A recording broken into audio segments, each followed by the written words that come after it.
세 절 말씀만 봉독하겠습니다. 31절에서 33절까지입니다. 시작. 또 비유를 들어 이르시되 천국은 마치 사람이 자기 밭에 갖다 심은 겨자씨 하나를 같으니 이는 모든 씨보다 작은 것이로되 자란 후에는 풀보다 커서 나무가 되매 공중의 새들이 와서 그 가지에 깃들이느니라. 또 비유로 말씀하시되 천국은 마치 여자가 가루 서말 속에 갖다 넣어 전부 부풀게 한 누룩과 같으니라. 아멘.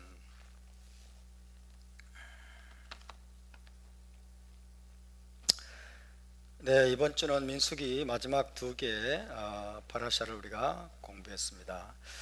마토트 마세이를 공부하고 이제 민수기 또 네 번째 책이 모두 마무리가 되었습니다. 책 한 권을 다 떼었습니다. 우리 옆에 분과 함께 우리 서로 격려 한번 하실까요? 하삭 베니타제, 하삭 베니타제. 네, 힘내세요. 우리 더욱더 힘을 내서 다섯 번째 책 또 신명기 말씀으로 들어가기를 원합니다. 오늘 히브리 관점 복음서 강의 173번째 시간이 되겠습니다. 지난주에는 두 번째 천국 비유, 가라지 비유에 대해서 나눴습니다. 가라지 비유에 따르면 어떤 사람이 자기 밭에 좋은 씨를 뿌렸는데 그의 원수가 와서 곡식 가운데 가라지를 덧뿌리고 갔습니다. 가라지는 우리말로 독보리로 번역할 수 있다고 그랬죠. 독보리로 번역할 수 있는데 히브리어로는 조닌이라고 했습니다. 조닌 해볼까요? 조닌. 네, 히브리어로는 조닌이라고 했습니다. 조닌의 기원은 노아의 홍수 이전에 하나님의 아들들과 사람의 딸들 사이에 있었던 거룩하지 못한 연합으로까지 거슬러 올라간다고 했습니다. 고대 근동 지역에서 조닌, 독보리, 이 조닌은 밀의 퇴화된 형태로 간주가 됩니다. 밀이 퇴화된 그런 형태로 간주가 되는데 처음에는 밀과 거의 분간할 수 없을 정도로 아주 밀과 흡사한 모양을 가지고 있습니다. 하지만 결실할 무렵부터는 이 조닌이, 독보리가 무엇을 갖게 된다고 그랬죠? 검은 씨를 갖게 된다고 그랬죠? 검은 씨를 갖게 되면서 이제 밀과 확연히 차이가 난다고 합니다. 자, 이 가라지 비유에서 좋은 씨는 무엇을 의미한다고 그랬습니까? 천국의 아들들이죠. 좋은 씨는 천국의 아들들을 의미하고 가라지는, 독보리는 악한 자의 아들들을 의미한다고 했습니다. 좋은 씨는 천국의 아들들, 그리고 가라지는 마귀의 아들들입니다. 아들들을 의미한다고 예수와께서 설명하셨습니다. 현 세상에는 밀과 가라지가 함께 섞여서 자라고 있음을 지금 말씀해 주고 있습니다. 심지어 오늘날 교회 안에도 밀과 가라지가, 알곡과 쭉정이가 함께 섞여 있는 것이 또 부인할 수 없는 현실입니다. 그렇지만 하나님은 추수 때가 될 때까지 가라지를 제거하십니까? 안 하십니까? 제거 안 하시죠? 추수 때가 될 때까지 그냥 내버려 두어라. 가라지를 뽑아내거나 제거하지 않으신다고 했습니다. 왜 그렇습니까? 가라지를 뽑아내다가 자칫 알곡까지, 밀까지 뽑아버릴 염려가 있기 때문입니다. 그래서 하나님은 추수 때까지 기다리면서 밀은 밀대로, 가라지는 가라지대로 자라도록 내버려 두십니다. 그리고 마침내 추수 때가 되면 둘의 모양과 특징이 확연히 구별이 되죠. 그때 하나님은 추수꾼들을 보내실 것입니다. 추수꾼들을 보내서 가라지는 모두 뽑아서 어디로? 겟나의 풀무불 속으로, 음부의 풀무불 속으로 던지고 알곡은 모두 모아서 곡간에 저장하실 것이다. 곡간이 어디라고 그랬습니까? 메시아 시대의 예루살렘. 그죠? 곡간에 저장하신다는 것은 메시아 시대의 예루살렘으로 데려가신다는 의미가 되겠습니다. 가라지 비유의 핵심은 예수와께서 천국 복음의 씨앗을 뿌릴 때부터 이미 메시아 왕국이 이 땅에 시작되었다는 것입니다. 예수와께서 자기 밭에 좋은 씨를 뿌렸더니 천국 복음의 씨앗을 뿌릴 때부터 이미 메시아 왕국이 이 땅에서 시작되었다라는 것입니다. 그래서 메시아 왕국은 그냥 막연히 먼 미래를 내다보며 기다리고만 있을 것이 아니라 이미 2000년 전부터 시작되었고 지금도 계속해서 성장하고 있음을 믿으시기 바랍니다. 그리고 마지막 추수를 거쳐서 이제 최종적으로는 메시아 시대에 완성될 것입니다. 이것이 바로 Kingdom of Heaven Now 사상입니다. Kingdom of Heaven Now. 현재적인 천국이에요. 그죠? 현재적인 천국 사상입니다. 지금 우리 가운데 역사하고 있고 또 작동 중인 메시아 왕국 사상입니다. 우리가 지금 메시아 왕국 가운데 살고 있음을 믿으시기 바랍니다. 또한 메시아 왕국이 이미 우리 안에 들어와 있음을 믿으시기 바랍니다. 메시아 왕국은 저와 여러분의 마음속에 들어와 있고 메시아 공동체 안에서 지금 역사하면서 확장되고 있습니다. 우리는 바로 지금 여기서 부분적으로 메시아 왕국을 경험하며 누릴 수 있다는 것입니다. 하나님의 나라는 먹고 마시는 것이 아니요. 그래 뭐라고 했어요? 오직 성령 안에서 의와 평화와 희락이라. 할렐루야. 하나님의 나라가 메시아 왕국이에요. 그죠? 하나님의 나라 메시아 왕국은 먹고 마시는, 육신적으로 먹고 마시는 그런 것이 아니라 오직 성령 안에서 우리가 누리는 의와 평화와 희락이라. 아멘. 우리가 바로 지금 여기에서 공의와 정의를 실천하고 하나님과의 평화 그리고 이웃과의 평화를 추구하며 하나님께서 우리 안에 넣어주신 기쁨, 희락을 누린다면 우리는 이미 메시아 왕국을 부분적으로 경험하는 것임을 믿으시기 바랍니다. 저와 여러분이 이 땅에서 날마다 메시아 왕국을 경험할 뿐만 아니라 메시아 왕국의 실제를 세상 가운데 확장시키는 살 수 있기를 바랍니다. 우리가 접촉하는 모든 사람들이 가정에서, 직장에서, 학교에서, 일터에서 우리가 접촉하는 모든 사람들이 우리 안에서 나오는 메시아 왕국의 실제를 그들이 접촉하고 경험할 수 있는 그런 주인공들이 우리가 될 수 있기를 주의 이름으로 축원합니다. 그 일을 우리가 멈추지 않고 지속한다면 우리는 예수와의 재림으로 완성될 메시아 왕국에 넉넉히 들어갈 수 있게 될 것입니다. 바룩 하셴.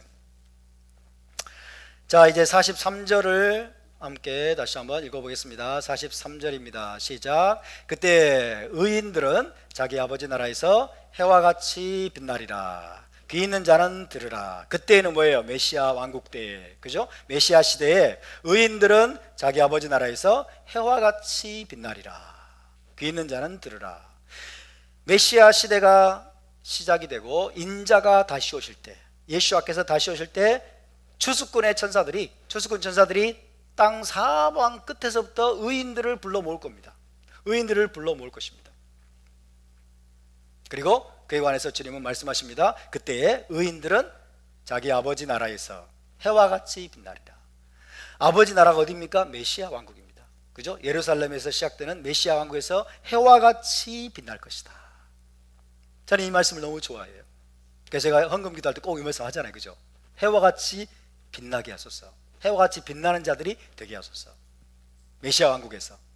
자, 이 말씀은 메시아 시대에 관한 말씀인데요. 이 말씀은 두 가지 말씀을 생각나게 합니다. 두 가지 말씀과 연결이 돼요. 먼저 드보라의 노래입니다. 드보라의 노래. 사사기 5장을 가볼까요? 사사기 5장으로 가면 드보라의 노래에 이와 관련된 말씀, 이와 비슷한 말씀 언급이 있습니다. 드보라의 노래가 사사기 5장 31절에서 어떤 말씀으로 끝이 나고 있는지 한번 보겠습니다.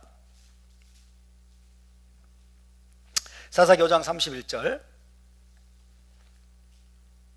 시작. 여호와여, 주의 원수들은 다 이와 같이 망하게 하시고 주를 사랑하는 자들은 해가 힘있게 도둠같게 하시옵소서. 아멘. 주를 사랑하는 자들은 해가 힘있게 도둠같게 하시옵소서. 여기서 드보라가 승리하는 의인들에 대해서 묘사한 이미지 뭡니까? 떠오르는 태양처럼 밝게 빛나는 이 이미지예요. 이 떠오르는 태양처럼 밝게 빛나는 이미지를 통해서 유대 현인들은요, 메시아 왕국과 올람 하바에 대한 그림을 얻게 됐어요. 유대 랍비들이 이 메시지, 이 구절을 통해서 메시아 시대와 올람 하바를 내다볼 수 있는 영감을 얻게 됐어요. 아, 메시아 시대가 되고 올람 하바에서는 뭐예요? 의인들이 하나님을 사랑하는 자들이 해가 힘있게 도둠같이 떠오르는 태양처럼 밝게 빛날 것이다 라는 것을 여기서 아이디어를 얻게 됐습니다.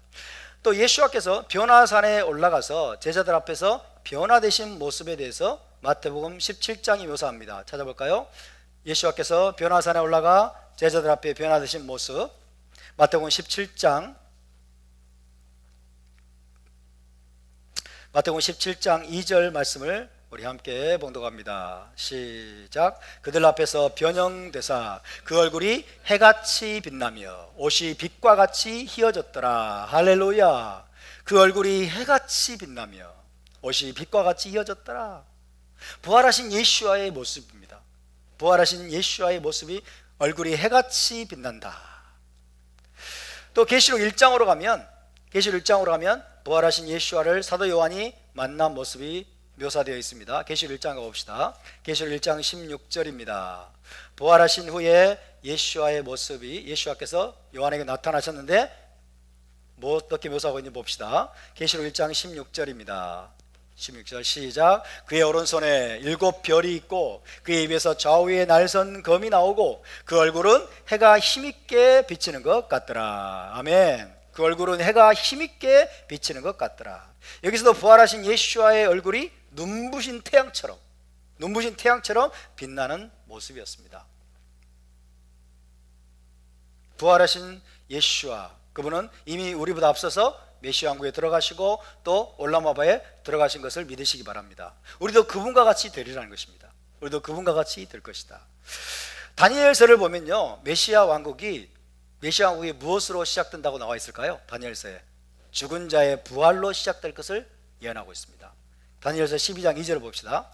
메시아 왕국이 죽은 자의 부활로 시작될 것이라고 예언하고 있습니다. 다니엘서 12장 2절 말씀. 다니엘서 12장 2절입니다. 시작. 땅의 댓글 가운데서 자는 자 중에서 많은 사람이 깨어나 영생을 받는 자도 있겠고 수치를 당하여서 영원히 부끄러움을 당할 자도 있을 것이며, 땅의 댓글 가운데 자는 자, 죽은 자들이죠. 죽은 자들 가운데서 많은 사람이 깨어나, 죽은 자의 부활입니다. 영생을 받는 자도 있겠고, 어디에서? 메시아 왕국에서, 그리고 올람하바에서, 그렇게 말씀하고 있습니다. 그리고 다음 말씀 이어집니다. 12장 3절 시작. 지혜 있는 자는 궁창의 빛과 같이 빛날 것이요 많은 사람을 옳은 대로 돌아오게 한 자는 별과 같이 영원토록 빛나리라. 할렐루야. 죽은 자 가운데 부활하셔서 이미 올라마바로 들어가신 예수와의 얼굴, 예수의 얼굴은 찬란한 태양같이 빛나는 모습입니다. 모든 죄와 사망의 어둠을 이기셨기 때문에 이제 그분에게는 어둠의 그림자가 조금도 없고 오직 빛으로만 충만한 모습이죠. 그것은 예수와께서 아버지로부터 얻으신 찬란한 영광을 의미합니다. 저와 여러분도요, 죽은 자 가운데서 부활하여 메시아 왕국에 들어간다면 아버지의 나라에서 해와 같이 빛날 것이고 별과 같이 영원토록 비칠 것을 믿으시기 바랍니다. 그것이 우리가 기도하는 바이고 사모하는 바입니다. 그것은 메시아 시대에 참여할 의인들이 아버지로부터 얻게 될 엄청난 영광을 묘사하는 모습이에요. 우리가 해와 같이 빛날 것이다, 별과 같이 영원토록 비칠 것이다. 이것은 우리가 하나님 아버지로부터 얻게 될 엄청난 영원한 영광에 대한 묘사라고 할 수가 있습니다. 하나님은 아무도 가까이 갈 수 없는 빛 가운데 계십니다.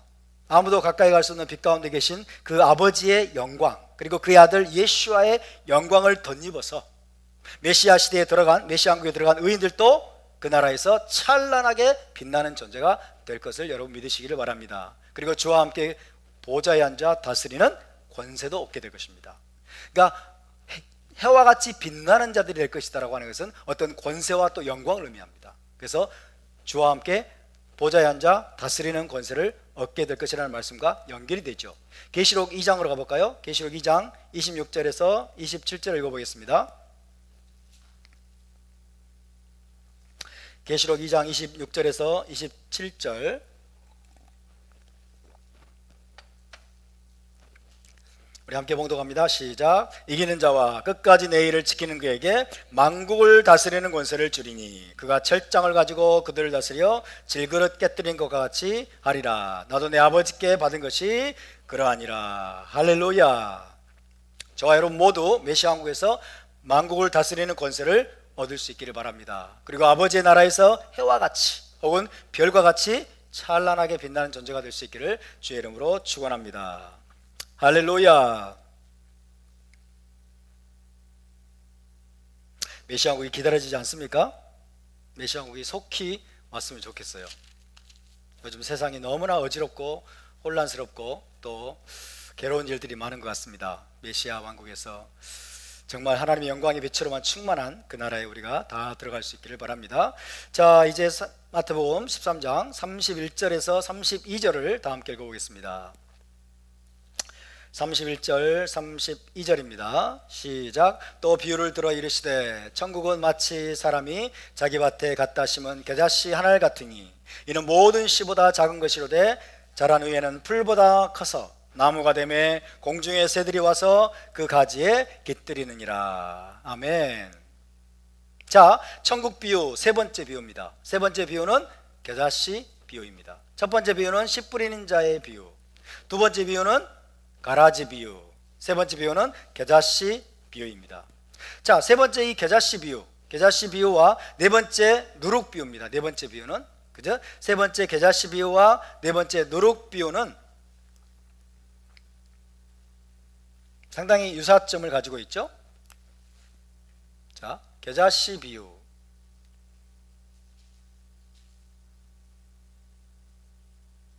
겨자씨 비유와 누룩 비유. 누룩 비유는 어디에 초점이 맞춰졌냐면 메시아 왕국의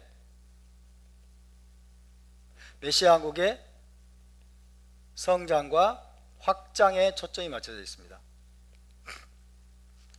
메시아 왕국의 성장과 확장.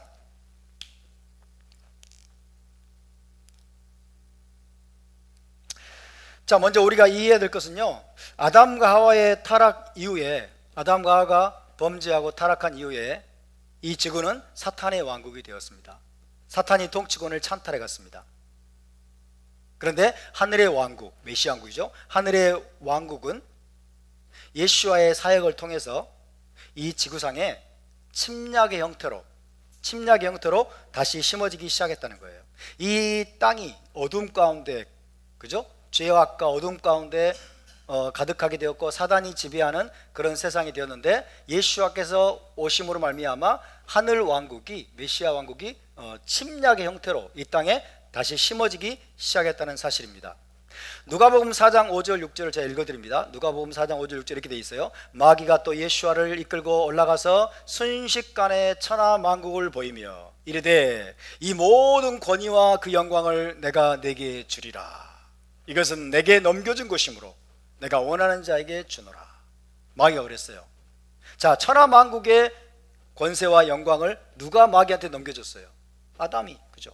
아담이 범죄함으로 말미암아 넘겨줘 버렸어요. 최초의 인간이 아담이 범죄함으로 인해서 땅에 대한 통치권을 마귀에게 빼앗기고 말았습니다. 하지만 예수와께서 이 땅에 오셔서 천국 복음의 메시지를 씨앗의 형태로 심으셨어요. 씨앗의 형태로 심으시면서 이 지구상에 하늘의 왕국이 침략의 형태로 다시 심겨지기 시작한 겁니다. 자, 이 지구, 이 땅이 사탄의 왕국이 되어버렸어요. 사탄이 지배하는. 그런데 예수와께서 오셔서 메시아 왕국 복음을 선포하시면서 이 왕국 복음의 씨앗을 이 땅에 심으신 것은 사탄의 왕국에 대한 침략이라고 할 수 있어요. 침략. 메시아 왕국이 이 땅에 침략해 들어온 거예요. 메시아 왕국의 씨앗이 이 땅에 심겨지게 되고 사탄이 지배하던 이 땅 가운데 이제 메시아 왕국이 침략적으로 이 땅에 심겨지게 되었다라고 우리가 이해할 수가 있습니다. 따라서 이 겨자씨 비유와 누룩 비유는 하늘의 왕국이, 메시아 왕국이 어떻게 사탄의 영역 안에 존재하고 확장되는지를 설명해 줍니다. 31절 32절 다시 보실까요? 31절 32절에서 주님은 천국은 마치 사람이 자기 밭에 갖다 심은 겨자씨 한 알 같으니 이는 모든 씨보다 작은 것이로되 자란 후에는 풀보다 커서 나무가 되며 공중의 새들이 와서 그 가지에 깃들이느니라. 이렇게 말씀하고 있습니다. 여러분, 1세기 유대인 농부들이 있었겠죠? 유대인 농부들, 1세기 유대인 농부들은 이 겨자씨 비유를 들었을 때 몇 가지 자기 안에 걸리는 게 있었을 거예요. 경고신호음이 좀 뭔가 좀 이상하다, 뭔가 좀 안 맞는데, 뭔가 좀 이상한데? 라는 경고 신호가 그들 안에 감지가 되었을 겁니다. 왜 그러느냐? 그걸 말씀드릴게요. 자, 먼저 토라는 서로 다른 종류의 씨앗을 같은 밭에 심는 것을 금지합니다.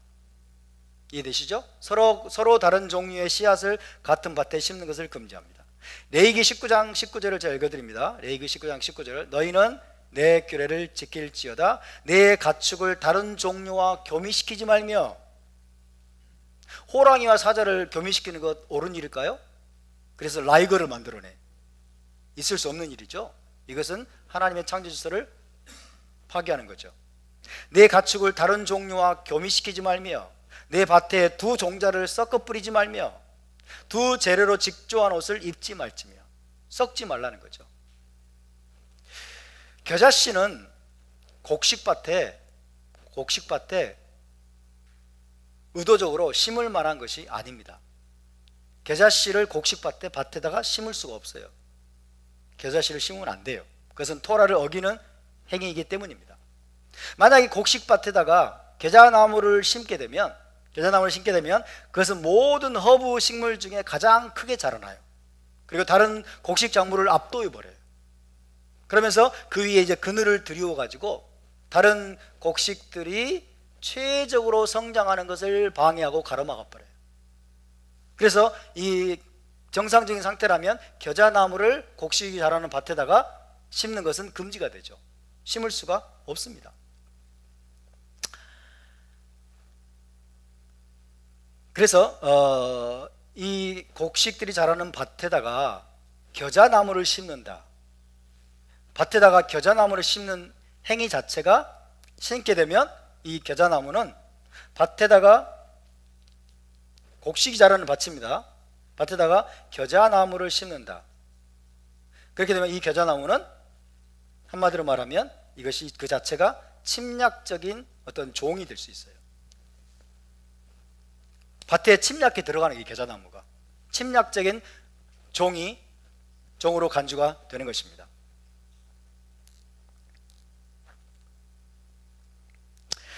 따라서 유대인 농부들은 겨자씨 비유를 들으면서 살짝 비웃었을 수도 있어요.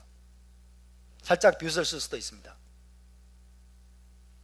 그렇다면 여러분, 그런 걸 다 알고 계시는 예수와께서 이 겨자씨 비유를 말씀하신 그분의 의도는 무엇이었을까요? 예수와의 의도를 파악하는 것이 이제 이 메시지를 이해하는 핵심입니다. 비유 속의 밭은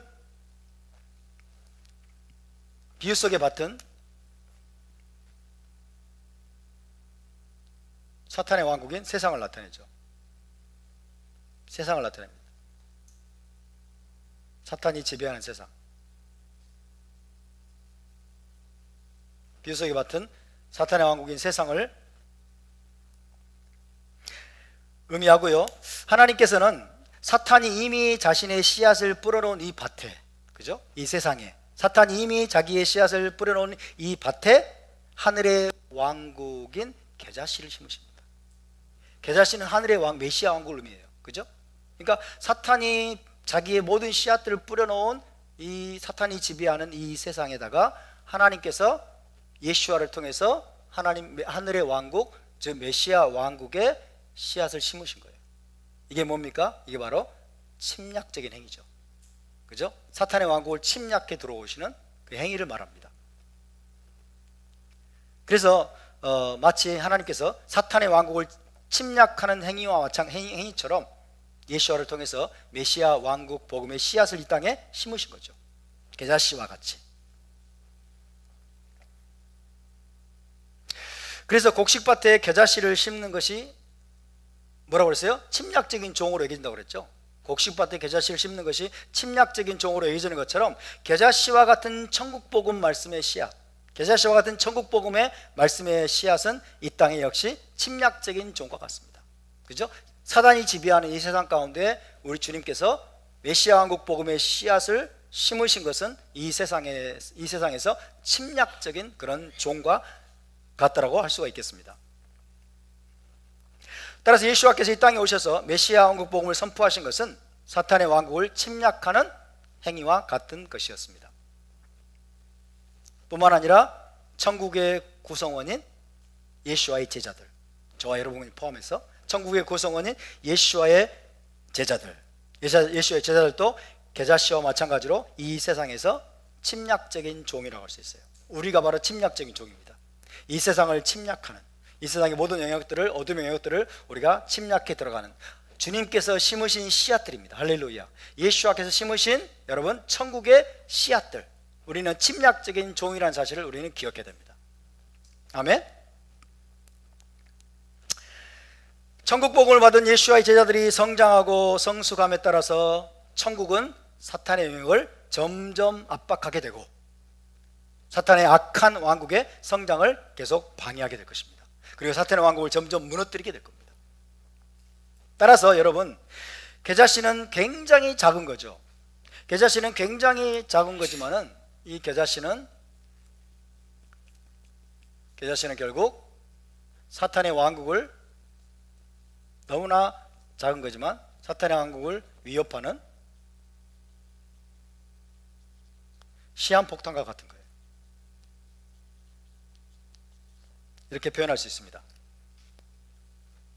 너무나 작고 미미해 보이지만은 예수께서 선포하신 이 땅에 심으신 메시아 왕국 복음의 씨앗, 그리고 천국의 아들들인 게자씨와 같은 예수와의 제자들, 그죠? 메시아 공동체에 속한 자들, 그들은 이 세상 가운데 사탄의 왕국을 위협하는 시한폭탄 같은 존재들이다.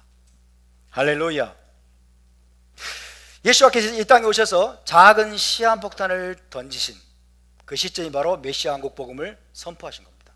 메시아 왕국 복음을 선포하시면서 작은 시한폭탄을 이 땅에 던지신 그 시점부터 천국은 이제 게자씨처럼 지속적으로 자라고 성장하고 확장되어 왔다는 것을 믿으시길 바랍니다. 바룩 하셴.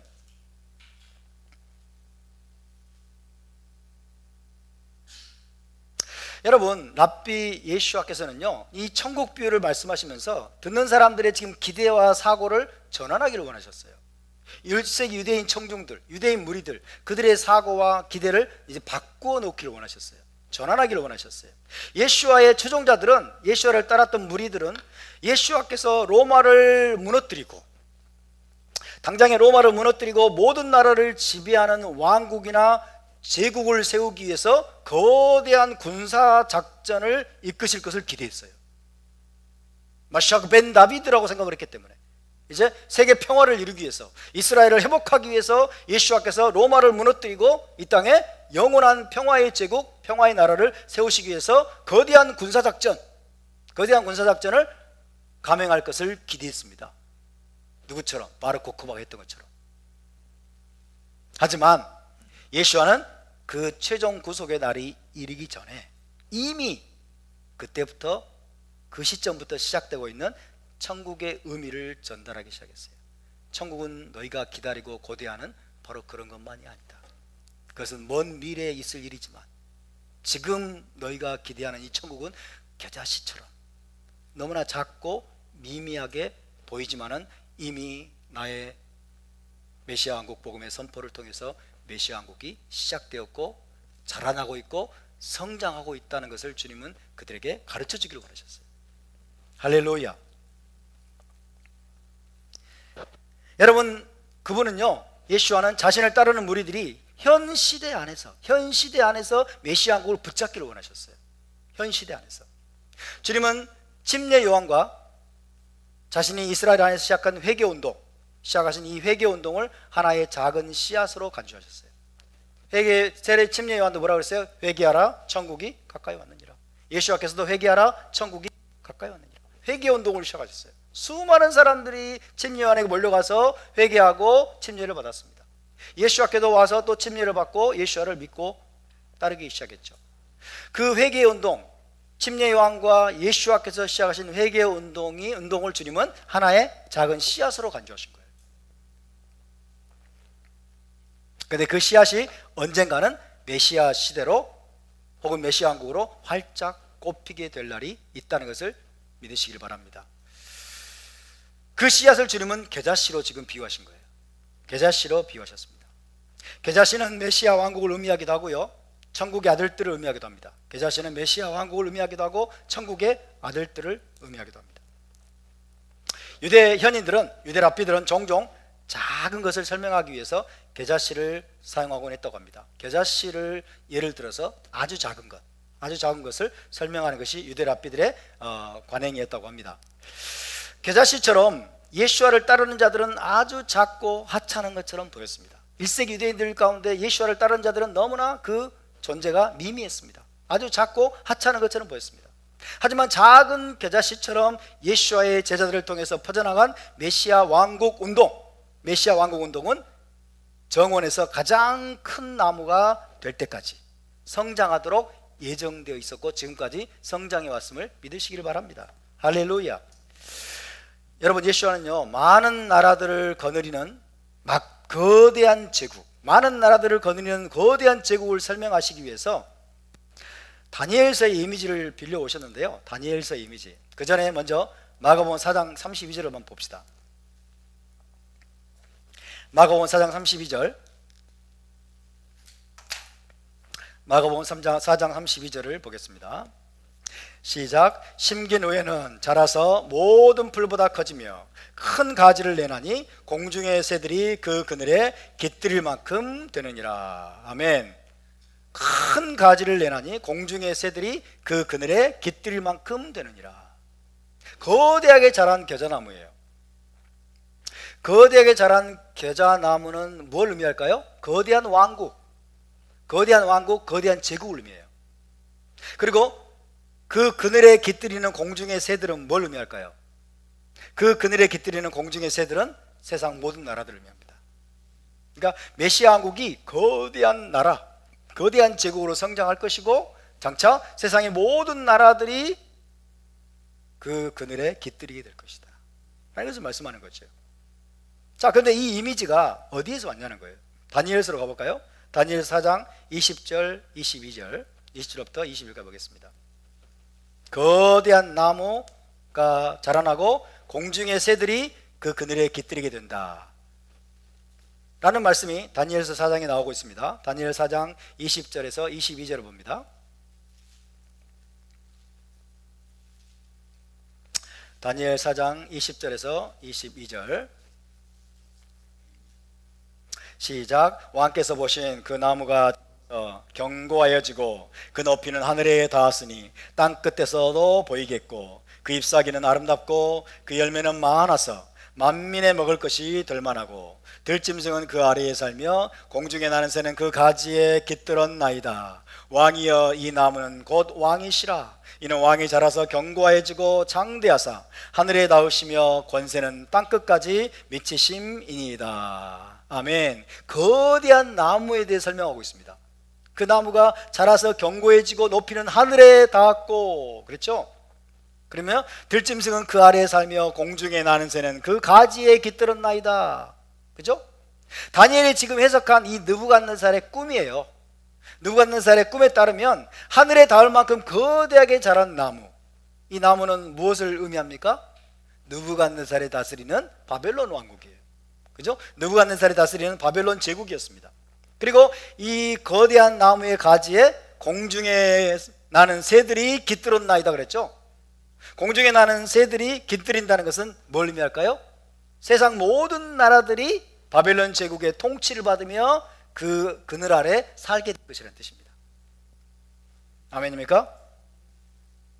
바벨론 제국이, 느부갓네살이 다스리는 바벨론 제국이 이와 같이 거대한 나무처럼 자란 이 거대한 제국이 될 것이고, 그 다음에 공중에 모든 나는 새들이 그 가지에 깃들었나이다. 이거는 세상의 작은 나라들, 수많은 작은 나라들이 이 바벨론 제국의 통치 아래서 그 그늘 아래서 살게 될 것을 지금 다니엘이 해석해 준 내용입니다. 바로 이런 말씀과 지금 연결이 되는 말씀이에요. 뿐만 아니라 에스겔서를 보면 장차 다윗 왕국의 가지에, 다윗 왕국은 메시아 왕국입니다. 그죠? 다윗 왕국의 가지에 각종 새가 그 아래 깃들일 것이라고 약속을 하십니다. 에스겔 17장을 보겠습니다. 에스겔 17장 23절. 에스겔 10장 23절은 다윗 왕국 혹은 메시아 왕국에 관한 묘사입니다. 에스겔 17장 23절입니다. 시작. 이스라엘 높은 산에 심으리니 그 가지가 무성하고 열매를 맺어서 아름다운 백향목이 될 것이요 각종 새가 그 아래에 깃들이며 그 가지 그늘에 살리라. 할렐루야.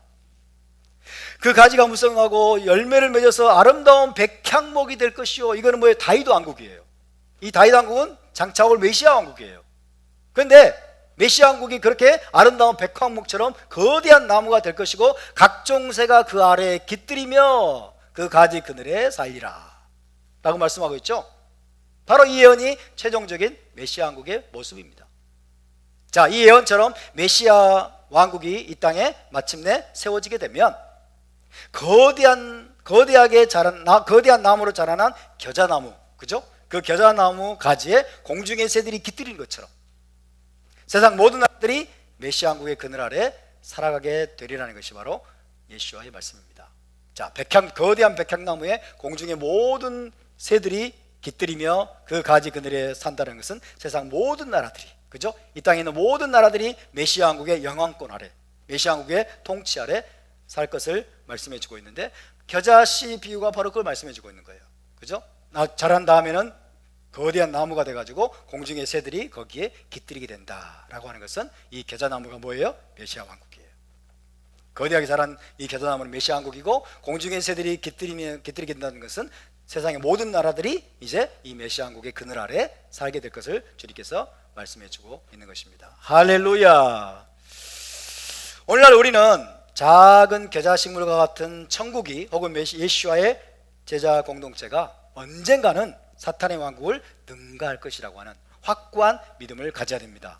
지금은 메시아 왕국이 미미해 보이고 힘이 없어 보이고 초라해 보이고 그 별다른 영향력이 없는 것처럼 보이고 사탄의 왕국이 지금 맹위를 떨치는 것처럼 보이지 않습니까? 이슬람 세력이, 공산주의 세력이, 지금 좌파 세력이 맹위를 떨치면서, 그죠? 교회를 탄압하고 교회를 파괴하려고 하고 천국을 무너뜨리려고 하는 그런 모습처럼 보인다고 할지라도 여러분, 그러나 우리는 메시아 왕국이, 하나님의 언약 공동체가 세상의 모든 나라들 사탄의 왕국을 여러분 위협하는 시한폭탄으로서 여러분 사탄의 왕국을 마침내 무너뜨리는 그날이 오게 될 것을 믿으시기 바랍니다. 마지막 때 세상에 가득한 이 무질서와 혼돈과 증오는 오히려 사탄이 지금 두려워하고 있다는 뜻입니다. 사탄이 더 격렬하게 반응하는 거예요. 메시아 왕국이 지금 곧 올 때가 됐기 때문에 지금 사탄이 격렬하게 반응하면서 이슬람 세력을 막 확장시키고 공산주의 세력을 막 확장시키면서 막 어떤 분노에 차가지고 더 막 맹위를 떨치는 것처럼 보입니다. 그만큼 그들이 지금 두려워하고 있는 거예요. 언젠가는 메시아 왕국이 사탄의 왕국을 완전히 무너뜨리고 세상 모든 나라들을 통치하게 될 날이 올 것을 믿으시기 바랍니다. 얼마 남지 않았다고 저는 믿습니다. 다음으로 33절을 보겠습니다. 마태복음 13장 겨자씨 비유에서 넘어가서 이제 누룩 비유를 한번 보겠습니다. 마태복음 13장 33절 시작. 또 비유로 말씀하시되 천국은 마치 여자가 가루 서말 속에 갖다 넣어 전부 부풀게 한 누룩과 같으니라. 아멘. 네 번째 천국 비유입니다. 네 번째 천국 비유는 누룩 비유입니다. 누룩 비유는 겨자씨 비유와 마찬가지로 어디에 포커스가 있어요? 메시아 왕국의 성장과 확장, 메시아 왕국의 점진적인 성장과 확장에 지금 초점이 맞춰져 있습니다. 자, 이 겨자씨 비유와 누룩 비유, 겨자씨 비유와 누룩 비유에게 공통적으로 들어있는 아이디어 중에 하나가요, 히든이에요. 히든, 감춰져 있다는 거예요.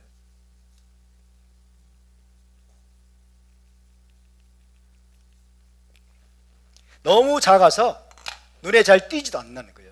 너무 작아서, 존재가 너무 작고 미미해서 눈에 잘 띄지 않을 정도로 감춰져 있다는 거예요. 그런 개념이 지금 이 속에 담겨 있습니다. 겨자씨처럼 누룩의 양도 매우 적어서 섞으면 거의 보이지 않죠. 섞으면 거의 보이지 않지만 시간이 지나면 반죽이 눈에 띄게 부풀어 오르게 됩니다. 여러분, 성경에서 누룩하면 부정적으로 사용되죠. 누룩은 대개 성경에서 부정적인 의미로 사용돼요. 무엇을 상징하는 의미로 사용되죠? 죄, 교만, 그 다음에 악의, 그런 의미로 사용되죠. 위선. 누룩은 한마디로 죄를 상징하는 경우가 많습니다.